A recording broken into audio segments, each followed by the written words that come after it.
Ready for a real mind bender? We're diving deep into Christopher Nolan's Interstellar. Such a great pick. This film is so much more than just spaceships and wormholes, though. You know, it really makes you think about humanity's future and all that, the nature of time. Oh, absolutely. Even that incredible power of love. It's fascinating how Interstellar takes these huge, complex ideas and makes them like incredibly personal and emotional. Right. And it all starts with a really relatable problem. Yeah. Earth is in trouble, big time. Exactly. And we're not talking about like some alien invasion or far-off sci-fi disaster, right? Right. Earth in Interstellar is dealing with dust storms, failing crops. Yeah. It's like the Dust Bowl, but global. Yeah, It exactly. really makes the stakes feel real, you know? Absolutely. And we see these characters, ordinary people just like us, struggling to survive. And I think it's this struggle that makes the discovery of that mysterious wormhole near Saturn so significant. Okay, let's talk about Cooper for a sec. He's a former pilot, but now he's a farmer, right? Right. Because the world needs food more than, like, explorers at that point. Exactly. You get the sense that humanity's basically given up on space. Yeah, they've had to. And that's why I think that wormhole is such a game changer, because it represents this like flicker of hope in a world that desperately needs it, you know? It's like a doorway to the unknown, and it pulls us into this incredible adventure right alongside Cooper. It really does. But before we blast off into the cosmos, Nolan gives us this intriguing mystery back on Earth. Cooper's daughter, Murph, yes. she's convinced their house is haunted. Books falling off shelves, dust making these weird patterns. It's seriously creepy. It's brilliant how Nolan blends these relatable, almost everyday occurrences with hints of something extraordinary. Yeah. These like ghostly events, as you called them. They're our first clue that something much bigger is at play. Oh, for sure. They make us question, you know, what we think we know about reality. Right. It's really well done. And these clues, they eventually lead Cooper and Murph to this secret NASA facility. Turns out humanity hasn't given up on space exploration. After all, it's just like gone underground, you know. Had to keep it under wraps. Talk about a plot twist. It is. And it's here we meet Professor Brand, a character full of determination and, well, secrets. He believes that this wormhole is humanity's only hope. But his plan isn't just about finding a new planet, it's about ensuring the continuation of our species. Wow. Even if it means making some tough, ethically complex choices. So we've got this desperate situation on Earth, this mysterious wormhole that just kind of appears. Out of nowhere, yeah. And a secret plan to save humanity. No big deal. Right. Where does Nolan take us from here? Straight into the heart of what makes Interstellar so unique. Okay, lay it on me. It's the commitment to real science. Nolan actually worked with this physicist, Kip Thorne, Oh, wow. to make sure all the science in the film was, like, legit, as accurate as possible. And it shows. For a film about, you know, traveling through wormholes to galaxies light years away, it felt surprisingly grounded, you know? Yeah. Speaking of wormholes, how do those even work? I can barely wrap my head around it. Okay, so think of it this way.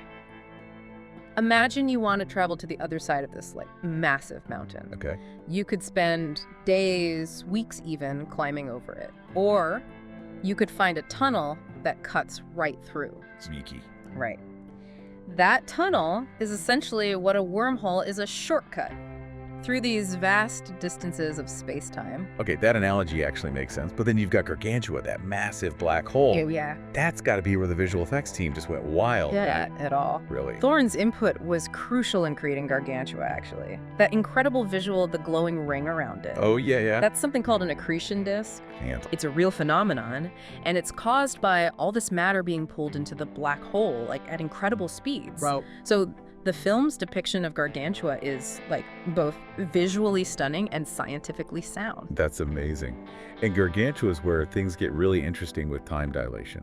Like on Miller's Planet, right? Yes. Where 1 hour for the crew equals 7 years back on Earth. Wild. Is that seriously how time works? It's one of the strangest consequences of Einstein's theory of relativity, but yeah. That. Imagine time as like a river near a massive object like a black hole. The river slows down.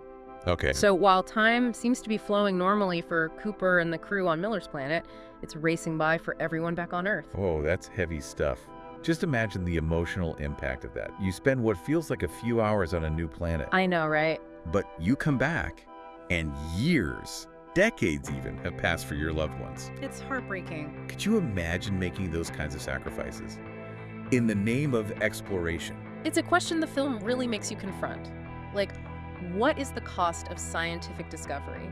And how much are we willing to sacrifice for the future? It's a good thing Cooper had Amelia Brand with him. She seemed to have a different perspective on the mission. Yes, definitely. Amelia's character adds another really fascinating layer to the whole thing. Totally. So, while Cooper is driven by the sense of duty and a need to solve problems, Amelia is guided by something much more intangible: love. Right. She believes that love isn't just some human emotion, it's like a fundamental force in the universe. Exactly. Which is a pretty bold concept, to say the least. It is, and it's definitely one of the most debated aspects of the film. But, you know, whether you agree with it or not, it adds a really intriguing philosophical element to the story. And it all kind of culminates in that mind-bending climax inside the black hole. Oh. Easily one of the most visually stunning, thought-provoking sequences, I think, in cinematic history. Oh.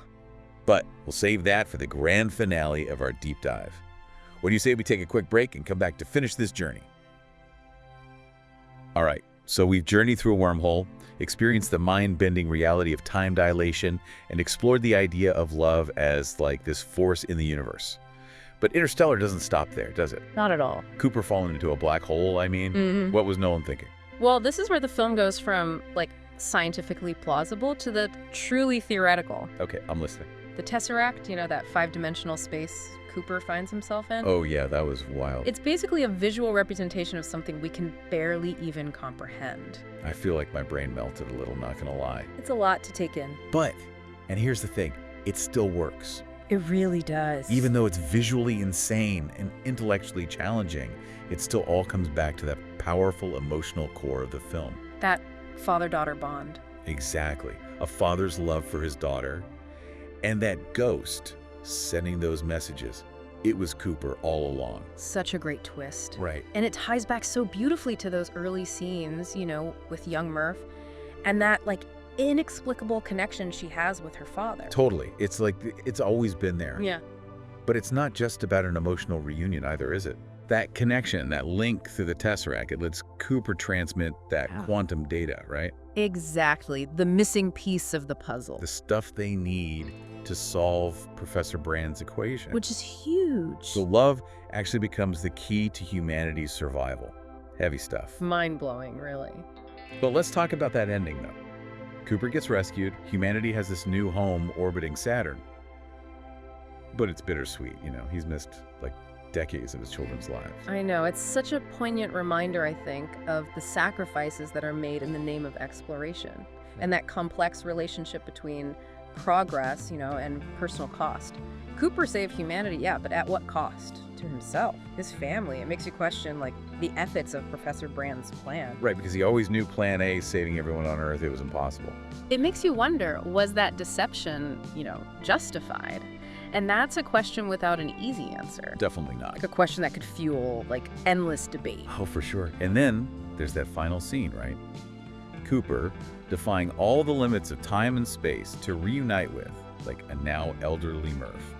Only to set off again, this time with Amelia, to explore the vast unknown. It's beautiful, really. It really is. And I think it's a powerful reminder that the spirit of exploration, that pursuit of knowledge, of understanding, it's a fundamental part of what makes us human, don't you think? I completely agree. Interstellar leaves us with this incredible sense of awe at the vastness of everything out there, the mysteries the universe holds.